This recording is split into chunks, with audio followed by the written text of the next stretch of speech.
Olá, Silvio. E aí, Ronaldo, tudo bem? Tudo jóia? E você? Por aqui estamos, na medida do que é possível. Que bom, saudade, viu? Pois é, igualmente. É um prazer estar contigo aqui hoje. Que maravilha. Para mim também. Trabalhar à distância desse jeito está sendo complicado, né, Silvio? Então, já é complicado trabalhar na presença, né? À distância, então, a coisa fica ainda mais complicada.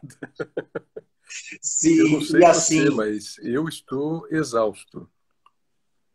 eu também. Parece que a carga de trabalho triplicou Sim, e a gente está lidando com as desigualdades sociais escancaradas com a gente o claro, tempo inteiro, né? claro, claro.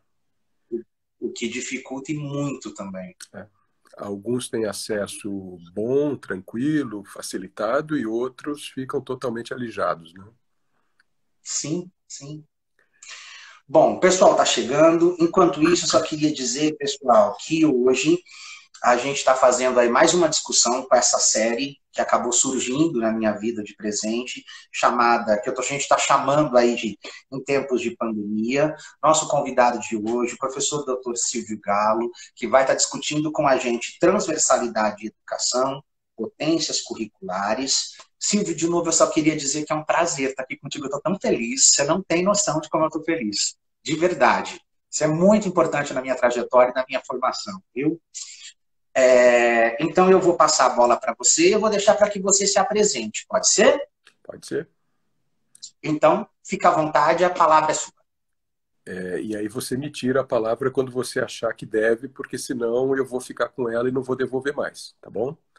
Bom, boa noite para todo mundo que está por aí, então, especialmente para o Ronaldo. Obrigado pelo convite. Eu queria começar dizendo que essa é a primeira live da qual eu participo e provavelmente será a única, por uma questão política, né? Tenho feito muitas atividades online, minhas atividades docentes estão acontecendo por esse meio, como a de todos vocês, que são professores que nos acompanham. Tenho feito uma série de outras atividades de modo remoto, conversas com professores, trabalhos com escolas e grupos de docentes e coisas que o valha, mas eu tenho evitado trabalhar com esse modelo live, porque eu acho que durante a pandemia a gente viveu o deserto do real das lives, né? Tudo é live, e, e tudo se resolve nas lives, né? E nada, evidentemente, se resolve nas lives. Então, como opção política, eu tenho escolhido não usar esse modelo, não participar desse modelo. Mas o convite do Ronaldo não podia deixar de atender, então estou aqui abrindo essa exceção para estar com o Ronaldo, com vocês, e espero que não seja tão desértico assim o papo que a gente pode ter hoje. Né? Ronaldo pede que eu me apresente, eu sou professor de filosofia, filosofia da educação, atuo há, melhor não dizer, mais de 2 décadas na Faculdade de Educação da Unicamp, é, e trabalho, sobretudo, com o campo da filosofia francesa contemporânea, procurando fazer aproximações de diversos pensadores do campo da filosofia francesa contemporânea com temáticas relativas à educação. Né? E o tema que a gente vai trabalhar hoje, em torno do qual a gente vai trabalhar hoje, é um tema que me acompanha há muito tempo, que eu comecei a lidar com ele quando comecei minha carreira como professor na educação básica, ainda lá na década, no final da década de 1980, logo ao me graduar como licenciado em filosofia, e me incomodava muito as discussões presentes na escola, já naquela época, sobre a temática, a problemática da interdisciplinaridade. Né? Eu via que essa conversa, essa discussão era muito enviesada por vários caminhos. Né? Eu comecei então a pensar um pouco sobre isso, escrevi 1 ou 2 artigos sobre o problema da interdisciplinaridade, sobretudo comecei a ler a respeito e aí me encontrei, né, ou me reencontrei talvez, com essa noção de transversalidade que eu passei a utilizá-la para pensá-la como uma alternativa ao projeto interdisciplinar. Né? Então, é um pouco nessa direção que eu quero conversar com vocês. como o nosso tempo é curto, eu vou tentar não me estender demais, então pensar alguns elementos que me parecem importantes para a gente compreender o que eu estou chamando de transversalidade e como é que isso atravessa o campo de estudos de currículo, as perspectivas do currículo, e como é que a gente pensa o currículo, como é que a gente poderia produzir o que talvez pudéssemos chamar de uma filosofia do currículo, inclusive, se quisermos usar essa expressão, né? Mas eu quero começar falando um pouco com vocês a partir do meu filosofês, né? O meu campo de trabalho é a filosofia, então é inevitável trabalhar a partir da filosofia. E possíveis ideias que eu coloque aqui de uma maneira muito superficial, muito introdutória, e que talvez fiquem de difícil compreensão, não hesitem em perguntar e a gente vai tentar comentar isso em seguida, se for necessário, né? Mas eu queria dizer para vocês o seguinte: primeira hipótese que eu quero colocar para vocês, né? Nós, seres humanos que vivemos nisso que se convencionou chamar de Ocidente, ainda que os ocidentais, por natureza, os europeus, não nos compreendam muito como ocidentais, né, mas a gente pega carona, né, nessa colonização que nós sofremos dos europeus e nos compreendemos também como ocidentais, né? Nós, seres humanos ocidentais, temos o nosso pensamento colonizado, temos a nossa mente colonizada por um pensamento da unidade, né? Nós pensamos sempre a partir da unidade, né? E isso vem, em termos de filosofia, pelo menos desde Platão, né? Isso é uma coisa que tem pelo menos 2.500 anos de idade, né? Para dizer muito rapidamente, né? Platão, curiosamente, Platão tinha um pensamento que era dualista, né? Platão falava na existência de um mundo material, que é esse mundo que nós conhecemos, que nós habitamos, e um mundo das ideias, né? O mundo das ideias perfeitas. Mas esse recurso do Platão ao mundo das ideias é justamente o recurso para afirmar a unidade. Porque, segundo Platão, tudo que existe nesse mundo que nós conhecemos, nesse mundo material que nós habitamos, no qual nós vivemos, é o reino do diverso, é o reino do múltiplo. Mas esse nosso mundo material nada mais é do que uma cópia do mundo das ideias, ou é uma cópia das ideias. E no mundo das ideias há apenas uma única ideia. Então, se nós falamos sobre cada ser que existe, não é? Então, se nós pensamos, por exemplo, nos cavalos, no mundo material nós vemos uma diversidade imensa de cavalos. Mas essa diversidade, essa infinitude, essa multiplicidade de cavalos que nós conhecemos, são todos eles cópia de uma única ideia perfeita de cavalo. Então, todos os cavalos que nós possamos conhecer nas nossas vidas remetem a uma única ideia de cavalo, que é a ideia verdadeira de cavalo, né? Estou dizendo cavalo porque foi o que me veio à cabeça exatamente nesse momento. Então, vejam que o pensamento do Platão é esse pensamento que remete à unidade, né? A multiplicidade que Platão pensa é uma multiplicidade estritamente aparente, né? A multiplicidade, a diferença, a diversidade, tudo isso está no nível da aparência. No nível da essência, daquilo que realmente conta, daquilo que realmente faz com que o mundo seja aquilo que o mundo é, com que aquilo que faz com que os seres sejam aquilo que os seres são, nós estamos no reino da unidade, né? Temos uma única ideia.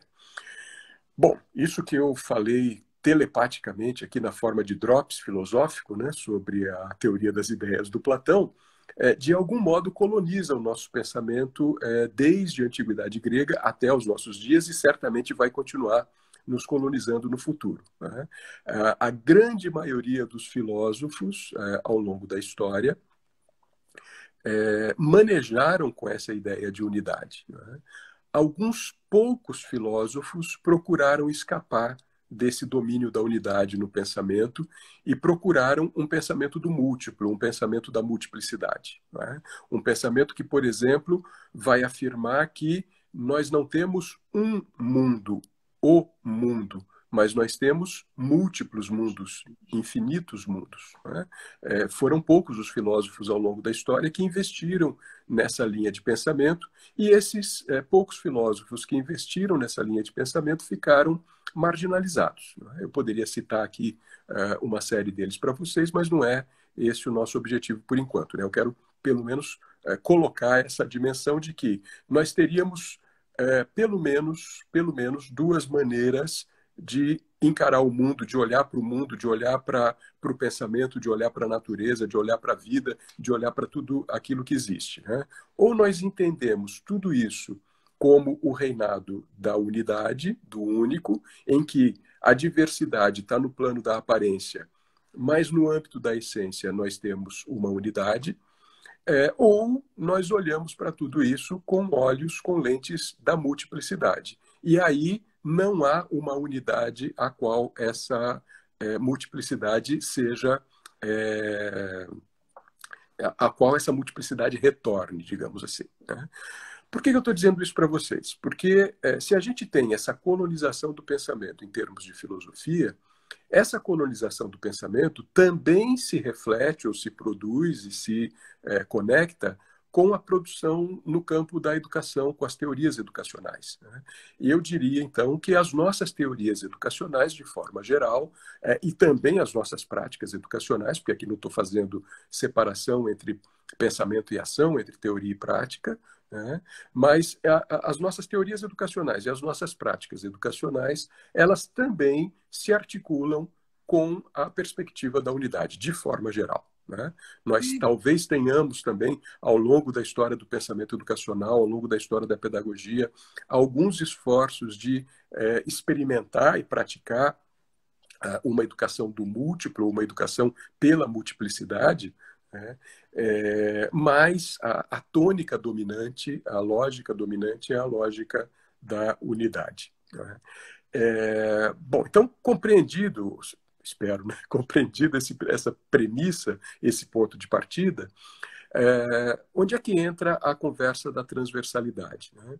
Me parece, como eu dizia antes, que a gente tem toda uma discussão muito interessante no campo da educação, que procura fazer o questionamento dos nossos currículos na medida em que nossos currículos foram construídos em torno de disciplinas ou através de disciplinas, não é? Então, cada uma das disciplinas que compõem o currículo é compreendida como uma unidade de pensamento e de ação, não é? Mas o conjunto das disciplinas que compõem um currículo escolar, por sua vez, compõe uma outra unidade, que é o currículo, né? Então, quando nós olhamos para o currículo, a gente pode ver o currículo como uma unidade composta por múltiplas disciplinas. Só que cada uma dessas múltiplas disciplinas, por sua vez, é uma unidade própria, né? Então, a gente vai sempre olhar para o currículo, olhar para as disciplinas sob a lógica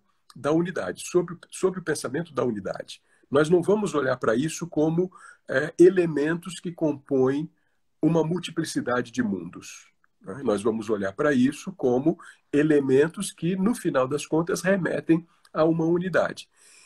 E por que as teorias interdisciplinares começam a fazer sucesso num determinado momento no campo pedagógico?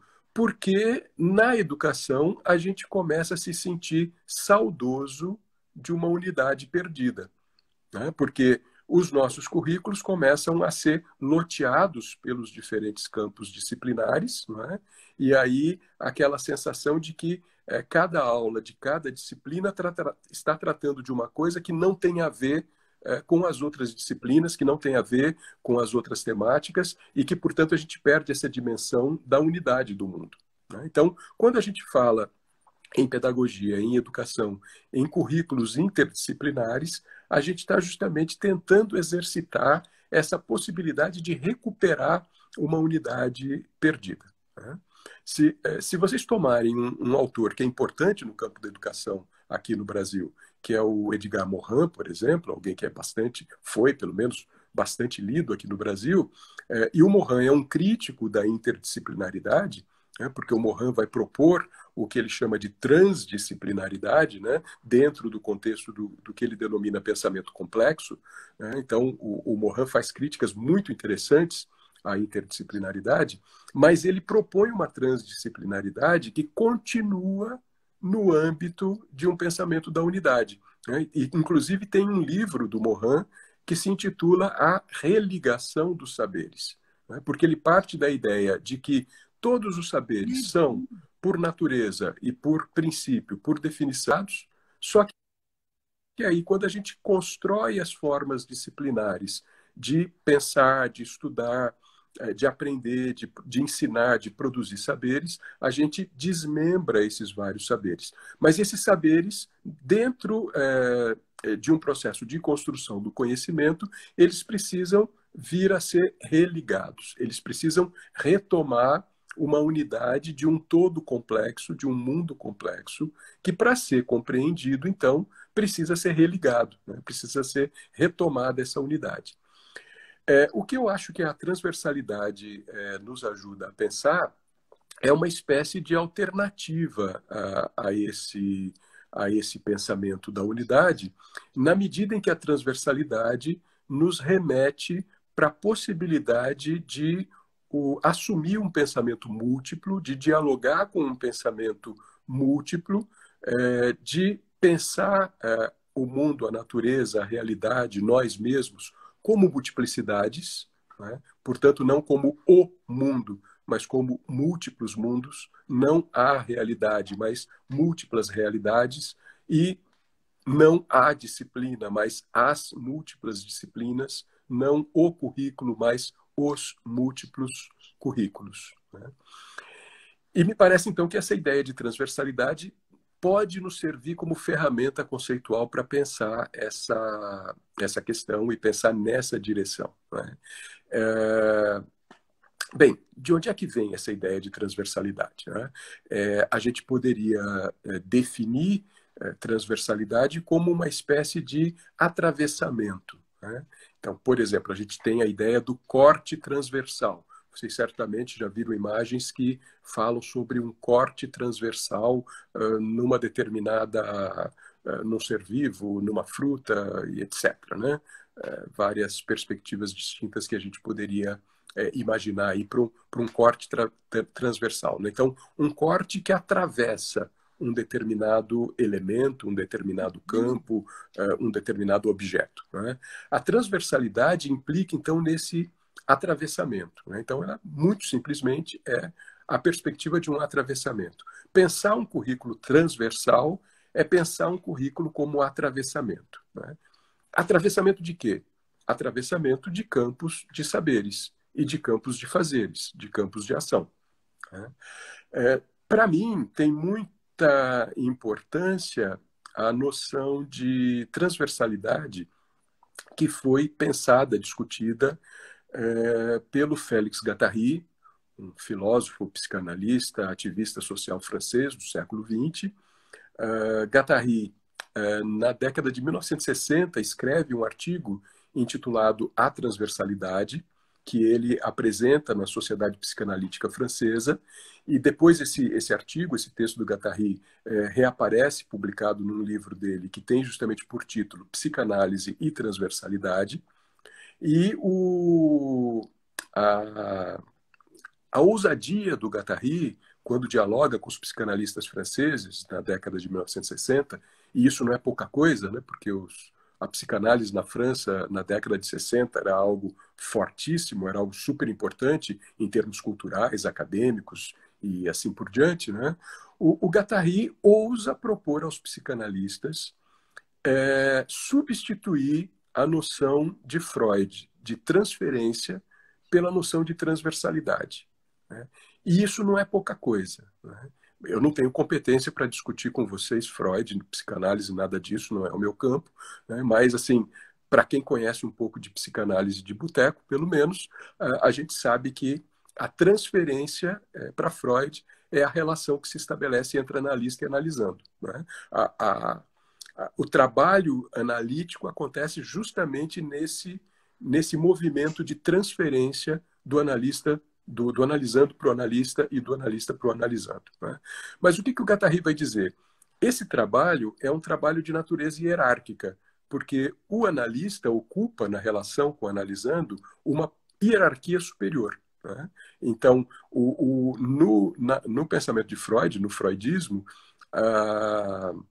é absolutamente necessário que o analista, o analisando, desculpem, se submeta ao analista. Né? Ele reconheça a autoridade do analista no processo psicanalítico, senão o processo psicanalítico não funciona. Então, vejam, é uma relação que é de duas mãos, né? Mas que tem um sentido determinante, que é o sentido que vai do analista para o analisando, é o analista que faz a análise do analisando. Né?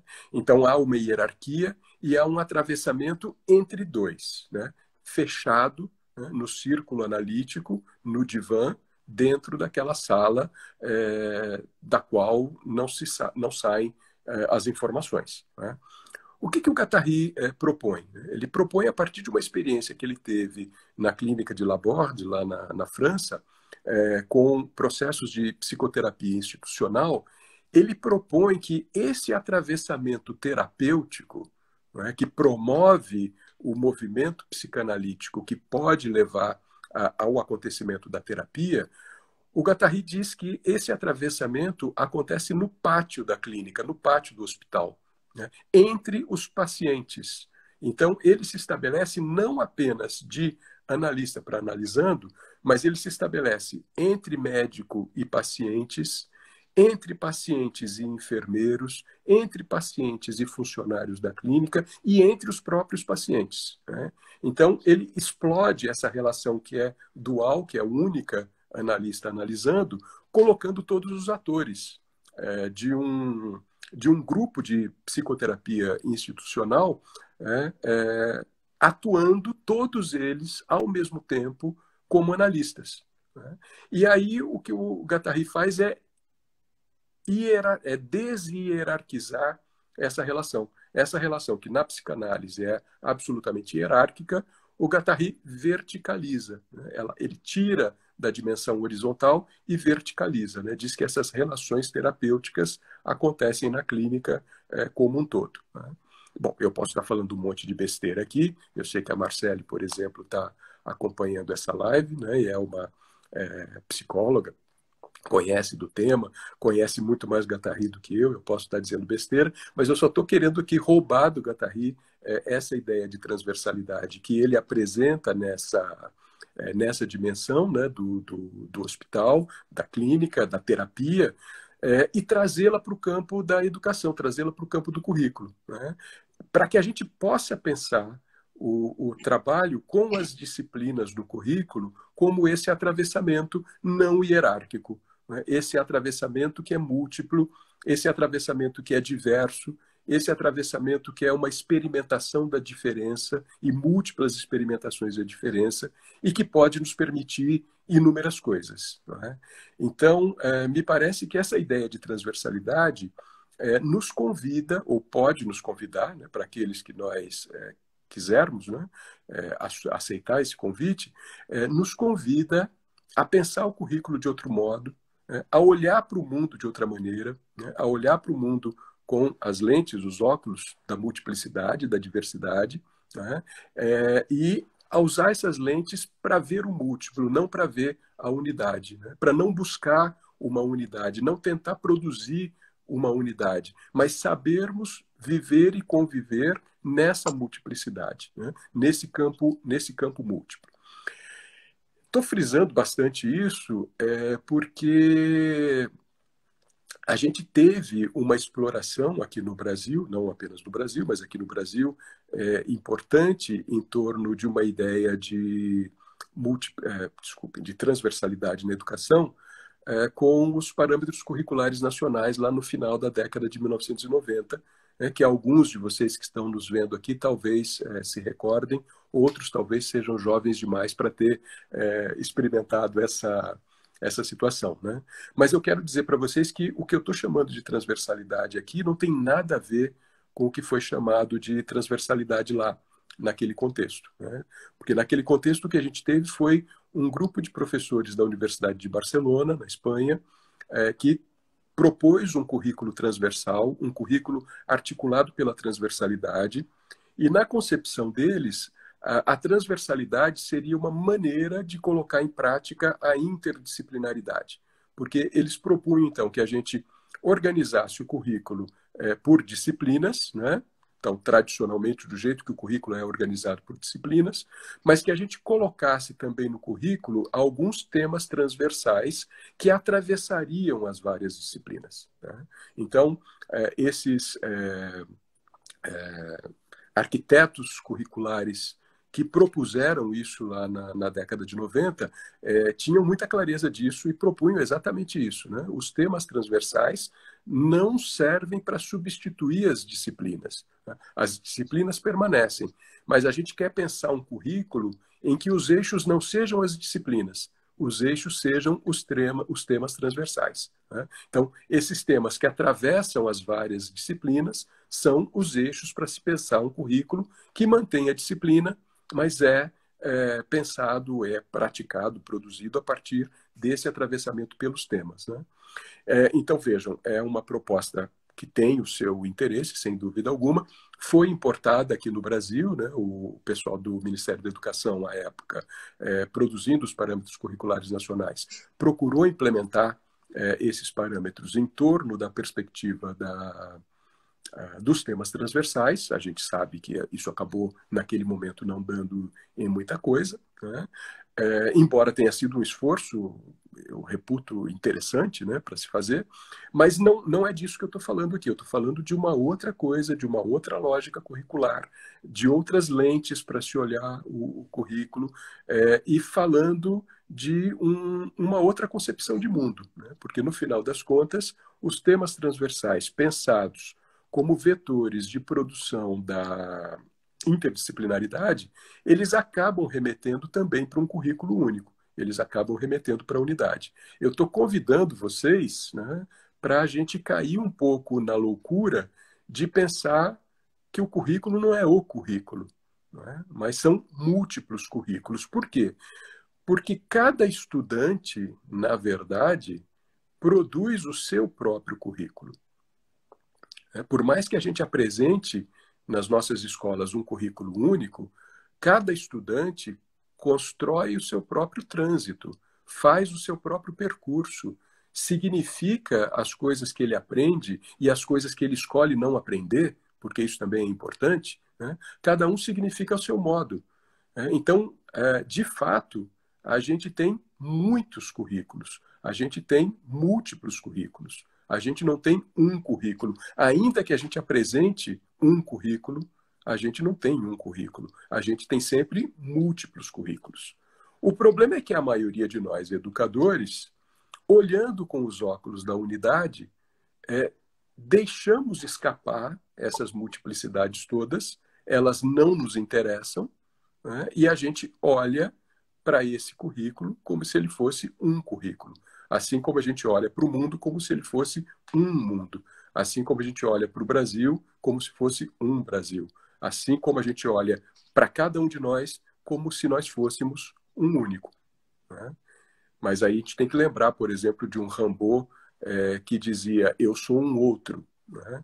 A gente precisa lembrar de um Mário de Andrade com um poema maravilhoso que começa dizendo: eu sou 300, sou 350. Né? Cada um de nós somos muitos, né? Somos múltiplos. Então, depende dessa lente filosófica que a gente usa para olhar o mundo. E o convite que eu queria fazer para vocês, então, é de pensarmos a transversalidade como essa lente filosófica que nos possibilite olhar para a educação como multiplicidade, né? Como um terreno múltiplo, como um campo múltiplo, como um campo que são, na verdade, múltiplos campos ao mesmo tempo, povoado por múltiplas pessoas, múltiplos estudantes, múltiplos professores, e cada um de nós nos atravessando o tempo todo. Né? Para fechar esse nosso primeiro momento, antes que o Ronaldo me tire a palavra, que eu pedi para ele fazer isso, mas para fechar esse primeiro momento, eu queria dizer o quê? Fui fazer piada e esqueci do que eu queria dizer. É... Puxa vida, tá vendo? Fui pedir para o Ronaldo me tirar a palavra e esqueci de algo importante que eu ia dizer. Acontece. Bom, então tá bom. Então, já que eu esqueci, fico por aqui. Daqui a pouco eu me lembro e, retomando aqui com a conversa, eu coloco para vocês isso que eu ia dizer. Obrigado. Tá, joia. Pessoal, quem tiver suas perguntas pode mandar para o Silvio. Silvio, eu só queria dizer que tem muita gente te cumprimentando, eu vi muita gente conhecida aqui. Um abraço também para todo mundo. Tem gente até da Colômbia aqui com a gente, viu? Meu Deus. Silvio, eu vou fazer essa pergunta um pouquinho de propósito, tá? Você consegue ver alguma... Porque hoje em dia, quando a gente está falando de currículo, acho que assim, é legal eu colocar para você que no momento que a gente está lá na escola pública, na escola básica, em que a gente está vivendo, em que você sabe que as definições de currículo, na grande maioria das vezes, elas vêm prontas, determinadas, em que a escola tem a opção de fazer algumas adequações, né? Se conversa ou se finge que conversa sobre essa possível articulação, eu percebo que o conhecimento que circula entre os estudantes, entre as professoras e professores, e que geram esses outros currículos, eles não são valorizados, eles não são documentados, eles não ganham nenhuma visibilidade. E hoje em dia, a palavra que ronda como um fantasma as nossas vidas é BNCC, né? E a BNCC prevê a discussão de habilidades e competências, né? Como motivador de uma organização curricular.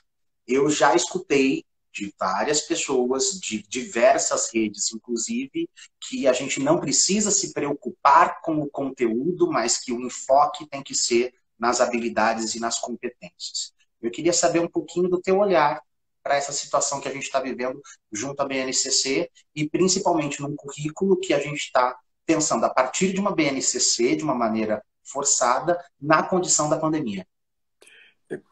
Eu me lembrei do que eu ia falar antes, então eu vou pedir para você, para eu falar disso antes que eu esqueça de novo, e depois a gente entra nessa discussão que você está propondo. Aí, se eu me desviar muito, por favor, me coloca de volta no trilho, tá?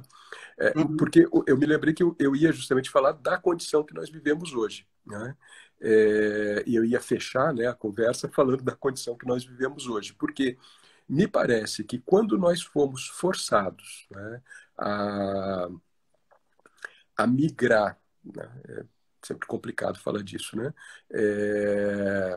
Nós fomos forçados a migrar para atividades remotas. O que a gente fez em geral? O que eu fiz, né, como professor universitário? E imagino que muitas pessoas da escola básica também tenham feito isso. A gente fez um esforço danado, e é por isso que eu estou exausto, né? A gente fez um esforço danado para, nesse outro meio, dessa outra forma, fazer exatamente aquilo que a gente faria se a gente estivesse em sala de aula, né? Só que a condição é outra, a situação é outra, né? E eu acho que a gente está perdendo uma chance interessante de investir nessa multiplicidade, né? Eu acho que a condição que é imposta para nós, ninguém de nós escolheu estar aqui dessa forma, vivendo isso que nós estamos vivendo hoje, né? Nenhum de nós agiu para que isso acontecesse dessa maneira, mas na medida em que isso acontece, que esse acontecimento nos atravessa, nos carrega e nos mexe violentamente, a gente poderia aproveitar para sair de determinados lugares comuns, né? A minha decepção é que a gente não sai, né? Saiu. Uhum. A minha decepção é que a gente não sai, né? A gente inventa formas de fazer de outro jeito o mesmo, né? Mesmo. E aí eu acho que a gente está perdendo a chance justamente de experimentar possibilidades, de se deixar se perder por essas possibilidades e, quem sabe, descobrir coisas interessantes nesse processo, né? Então, é um pouco isso que eu ia usar para encerrar a minha fala, né? Dessa oportunidade que parece que nós estamos perdendo porque nós não conseguimos viver senão sob o padrão da normalidade, né? Então a gente começa a falar que o normal hoje não é o mesmo normal que a gente tinha antes, mas a gente continua tendo um normal, porque a gente é incapaz de conviver com a anormalidade ou com o eventual, né? A gente é incapaz de viver com o eventual, com aquilo sobre o qual a gente não tem qualquer controle, que nos atravessa, que nos tira dos eixos e que poderia nos ensinar muitas coisas. E a gente está meio que deixando isso para lá, né? É isso que me irrita um pouco nessa situação e que me faz perder ainda mais o pouco de fé que eu tinha na humanidade, né? Mas indo para a sua questão, né, para a questão da BNCC, eu acho que ela é muito importante para a gente hoje saber como agir nesse contexto, né? E acho que a gente tem que levar em consideração que a BNCC é uma puta sacanagem, com o perdão da expressão, né? Acho que a gente está ao vivo, espero que ninguém nos derrube, né? Porque tem tanta gente falando tanta merda nessas lives, né? E fica por isso mesmo, né? Tem gente, inclusive, cometendo crime, né? E não é preso, né? Então, tá bom, vamos falar um pouquinho de merda também, que não tem, espero que não tenha muito problema. Bom, do jeito que a gente é azarado, capaz de sobrar pra gente, né? Embora não sobre para os outros. Mas vamos lá. A BNCC vem num movimento que era um movimento interessante, de discussão muito participativa, né, de construção de um currículo, que eu particularmente discordo desse movimento, que é essa tentativa, essa afirmação de que você tem que ter uma base comum, né? Se você não tiver uma base comum, você não garante uma educação nacional. Eu acho isso uma grande besteira, né? Eu acho que a gente devia olhar muito mais para as regionalidades e investir nas diferenças do que investir naquilo que é comum em termos de processos educativos no país, né? Mas tudo bem, eu sou perfeitamente capaz também de entender que há uma determinada... Quando você está lá no âmbito de um Ministério da Educação, por exemplo, pensando a educação brasileira como um todo, nessa diversidade imensa que é o país e assim por diante, que haja essa necessidade de você tentar organizar algumas coisas, né? Sou capaz de entender isso, sem problema algum. Agora, nós tivemos uma tremenda sacanagem, que foi uma mudança de governo, né, golpista, né? Porque quando um vice-presidente articula as situações para que a pessoa que ele substitui seja retirada do cargo para que ele venha assumir o cargo, eu acho que isso não tem outro nome a não ser golpe, né? A gente vive uma situação golpista e a gente percebe claramente essa situação golpista desde o início do governo do senhor Michel Temer, que agora está lá no Líbano e poderia por lá ficar e não voltar para cá, né? Desde que não ficasse lá pago com o nosso dinheiro, que é a situação que ele está enfrentando agora, né? Mas a gente vê isso desde o início com um golpe terrível também da forma como as políticas educacionais estavam sendo geridas e gestadas no Brasil, né? Então a gente tem um atravessamento terrível com a tal da reforma do ensino médio, né, de uma forma totalmente antidemocrática, e a aprovação da BNCC também de uma forma totalmente antidemocrática, né? Ela vinha sendo construída num debate democrático, e com o governo Temer a gente tem um atravessamento aí que desdemocratiza esse debate e que nos impõe uma determinada visão de currículo, né? E impõe uma visão de currículo que é uma recuperação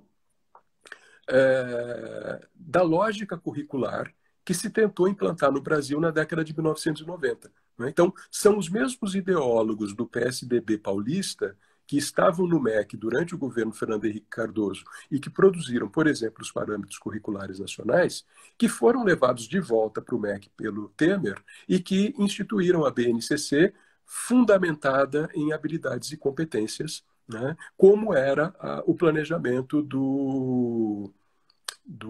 dos parâmetros curriculares nacionais lá na década de 1990, né? Então, é nesse sentido que eu digo que a BNCC que está aí aprovada e sendo implementada pelo governo é uma tremenda de uma sacanagem que foi feita com a população brasileira e com os educadores brasileiros, né?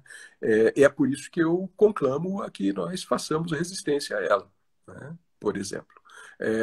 A gente também teve esse movimento de implantação dos parâmetros curriculares nacionais lá no final dos anos 90, e isso não deu em nada. Não deu em nada por quê? Porque os parâmetros curriculares, de verdade, não se materializaram na sala de aula, né? Porque os professores não fizeram, né? Quem faz a educação, no dia a dia da educação, são os professores dentro da sala de aula, dentro das suas escolas, né? Então, a gente pode... E o que eu vou falar agora tem aspectos positivos e negativos, evidentemente, né? A gente pode produzir políticas públicas de educação maravilhosas e elas não darem nada, porque se os professores não aderirem a elas e não materializarem essas políticas na sala de aula, elas simplesmente não funcionam, simplesmente não operam, né? E isso, como eu disse, tem o seu lado positivo e o seu lado negativo. Uhum.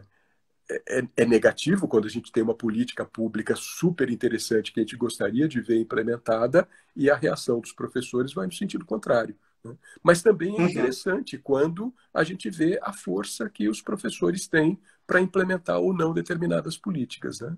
Então, eu diria que a forma como a BNCC foi aprovada é aquilo que se definiu enquanto Base Nacional Curricular Comum no Brasil é algo para atender, sobretudo, aos interesses privatistas, aos interesses das escolas privadas, e que não está aí para atender aos interesses populares da educação brasileira. Então, eu acho que o mais interessante que a gente pode fazer com esse contexto é exercer o nosso poder de resistência como professores, como docentes, porque, ainda que a base venha de cima para baixo, somos nós aqui embaixo, né, no chão da sala de aula, que fazemos a educação. Bom, desculpa, eu poderia Sim. passar o resto da noite falando disso, mas o nosso tempo aqui tá super É. curto, né? Eu tenho só mais uma questão e depois eu tenho outra do Christian e eu acho que a gente caminha para o fim, tá? Da live, para o fim da live. O Silvio, só pegando, você me fez lembrar do teu conceito de educação menor, né? E quando a gente está falando desse currículo que acontece no chão da escola como um ato de resistência, eu estou entendendo a leitura que eu faço é que ela está justamente conversando com o seu conceito de educação menor, e aí, ao mesmo tempo, eu vou lembrar da educação maior que está nos gabinetes e que ela é proposta por quem faz a política pública. Elas não são dicotômicas, elas se conversam, se eu entendi direitinho o que eu li de você é isso, né? Mas a minha pergunta para ti é como propor políticas públicas dá diferença? Você quer me mandar para o Ministério da Educação? Essa proposta. Eu ia adorar! Bom, vejam bem, eu acho que esse tipo de pergunta, como fazer, é sempre muito difícil de ser respondido, né? E eu, assim, sem falsa modéstia, diria, não sei como fazer, né? Eu acho que a gente tem que ter um trabalho de militância nessa direção, né? De militância por uma educação da diferença, por uma educação na diferença, por uma educação como multiplicidade, né? Uma educação compreendida como multiplicidade, né? E batalhar para isso, né? Eu não sei, e aí eu vou ser muito sincero com você, Ronaldo, e com todo mundo que está aqui nos acompanhando.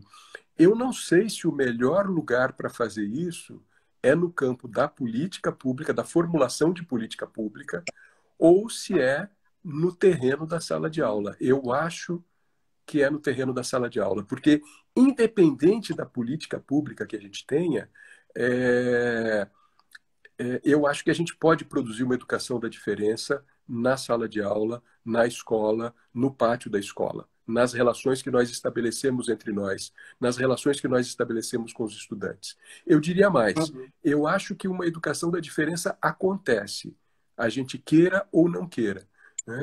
Na medida em que cada um aprende de um jeito, né?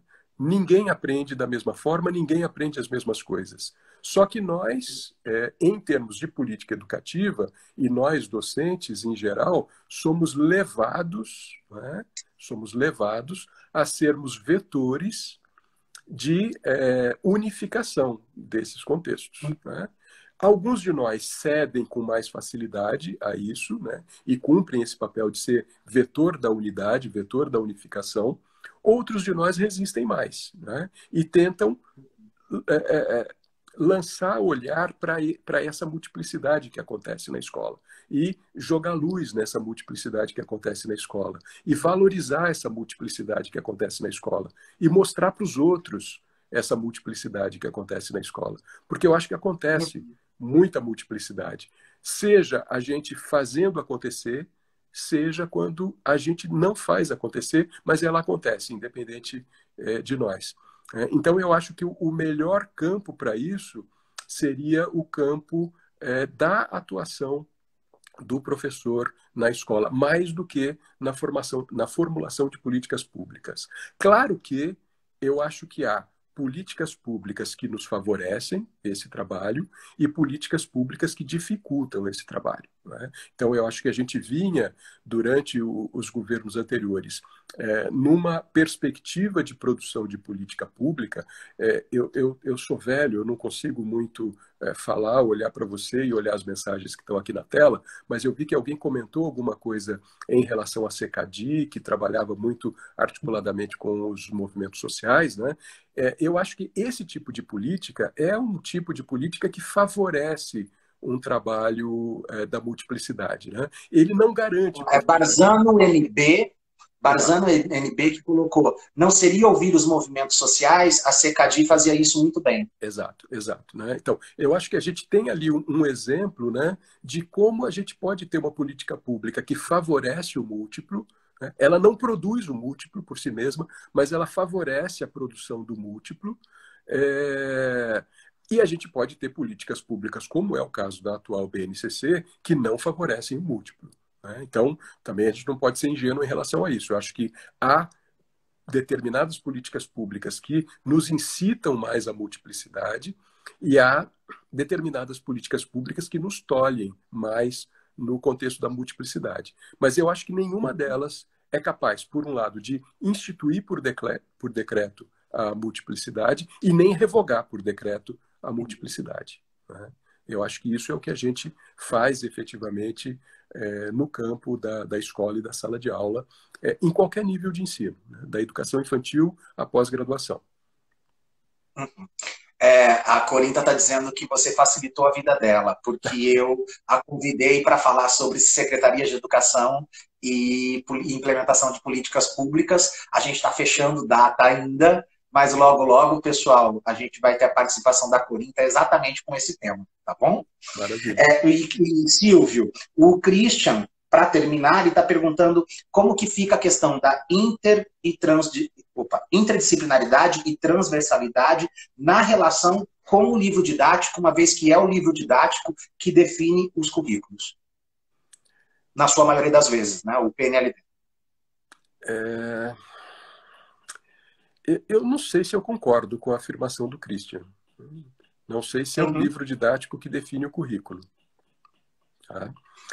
Porque o PNLD, pelo menos, ele tentava ser uma tentativa de produzir o livro didático a partir dos currículos definidos, né? Eu estou falando isso pela experiência que eu tive de escrever um livro didático, e aí o edital do PNLD nos impunha limites a tal ponto, né, que você não tem como fazer o livro que você quer, né? E isso tem sua razão de ser, evidentemente, né?